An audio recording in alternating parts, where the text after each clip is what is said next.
ఈ వీడియోలో మనము what is the state in react ఈ క్వశ్చన్ని మనం డిస్కస్ చేద్దాము. స్టేట్ అంటే ఏంటి, రియాక్ట్లో అసలు స్టేట్ అంటే ఏంటో చూద్దాము.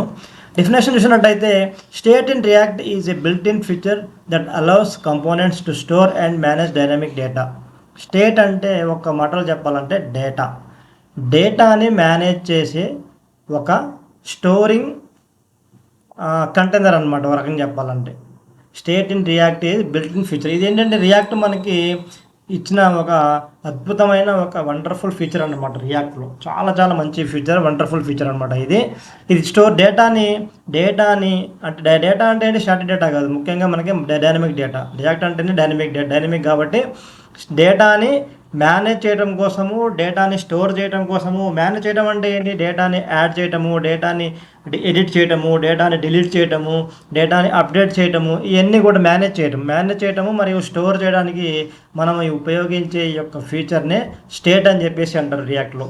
అయితే దీని యొక్క ఫీచర్స్ ఏమేమి ఉన్నాయి, దీని యొక్క లాభాలు చూసినట్టయితే అలౌస్ లోకల్ స్టేట్ మేనేజ్మెంట్. ఇదేం చేస్తుందంటే ప్రతి కంపోనెంట్కు దానికి సంబంధించిన ఇండిపెండెంట్ స్టోరేజ్ కలిగి ఉంటుంది స్టేట్ అనేది.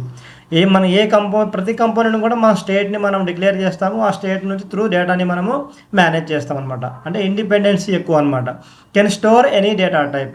దీంట్లో స్టేట్లో మనము ఏ డేటా టైప్ అయినా సరే, నంబర్స్ కానివ్వండి, స్ట్రింగ్స్ కానివ్వండి, బులియన్స్, ఎరేస్, ఆబ్జెక్ట్, ఈవెన్ ఫంక్షన్స్ని కూడా మనము ఈ యొక్క ఫంక్షన్స్ని ప్లస్ ఆబ్జెక్ట్స్ని ఏదైనా సరే ఏ డేటా టైప్ అయినా సరే మనం ఇక్కడ స్టోర్ చేయడానికి అవకాశం కల్పిస్తుంది ఈ స్టేట్ అనేది.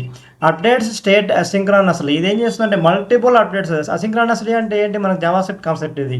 సింక్రానస్ అంటే మనకు ఒక్కొక్క సమయంలో మనకు ఒక డేటానే మనకి ఒక యాక్షన్ జరుగుతుంది, కానీ ఇక్కడ మల్టిపుల్ యాక్షన్స్ జరుగుతాయి అన్నమాట. మల్టిపుల్ యాక్షన్స్, మల్టిపుల్ అప్డేట్స్ని ఇది చేయడానికి అవకాశాన్ని కల్పిస్తుంది అన్నమాట. ఇంకేంటి, మల్టిపుల్ స్టేట్ వేరియబుల్స్. మనకి ఒక కంపోనెంట్లో మల్టిపుల్ స్టేట్స్ని మనము యూజ్ చేసుకోవచ్చు, ఒకటే స్టేట్ కాదనమాట. ఇలాగ మనము ఈ స్టేట్కి ఫీచర్స్ అనేవి ఉన్నాయి. ఎగ్జాంపుల్స్ ఉన్నట్టయితే ఇక్కడ నేను యూజ్ స్టేట్ అని చెప్పేసి హుక్ను యూజ్ చేసి మనం ఇక్కడ స్టేట్ని డిక్లేర్ చేస్తాము. ఇది స్టేట్, ఇది ఇనిషియల్ స్టేట్, ఇది అప్డేటెడ్ స్టేట్ అనమాట. అంటే ఇది ఒక రకంగా చెప్పాలంటే ఇది వేరియబుల్, ఇది ఫంక్షన్. ఇది వేరియబుల్, ఇది ఫంక్షన్ అనమాట. యూజ్ స్టేట్ అనే హుక్ని మనం ఇంపోర్ట్ చేసుకొని దీని ద్వారా మనం స్టేట్ని మేనేజ్ చేస్తాం అనమాట.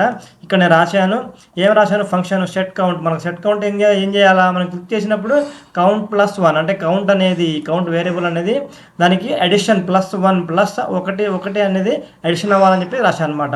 మనం క్లిక్ చేయగానే ఆటోమేటిక్గా ఏమవుతుంది, 0 ఉంది, 1 2 3 4 5 అడిషన్ అవుతుంది అనమాట. ఇది స్టేట్ని మేనేజ్ చేయడం అంటారు. దీన్ని స్టేట్ అని చెప్పేసి అంటారు అనమాట.